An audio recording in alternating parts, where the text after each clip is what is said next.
Ниските температури се очекувани за овој период од годината, но она што оваа зима ја прави поинаква од претходните е тоа што екстремно ниските температури наместо 2-3 дена како минатите зими траат 20 дена.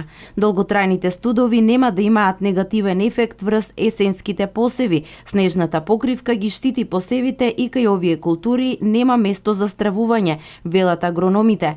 За жал не е таков случајот со овошните дрвци и лозовите насади. Најмногу мрзнење се очекува кај праските и кај сиите, и тоа кај младите дрвца, кои заради поголемата влажност се и поизложени на мрзнење. Штети треба да се очекуваат и кај лозниците, а истите ќе се утврдат и делумно може да се коригираат при пролетното кроење.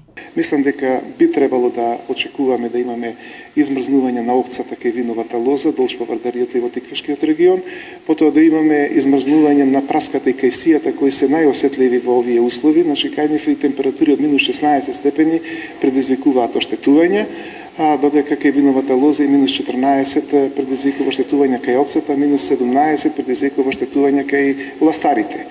Освен досегашните штети од долготрајните екстремно ниски температури, земјоделските култури се во опасност да страдаат и од евентуалните нагли промени на температурите. Затоплувањето со нагли температурни амплитуди ги разградува клетките и спроводните снопчиња во растенијата, велат агрономите. Целосните штети од студот во земјоделието се уште се само предпоставка, а крајниот негативен ефект може да се случи во периодот на затоплување, смета агрометеорологот Ангелевски.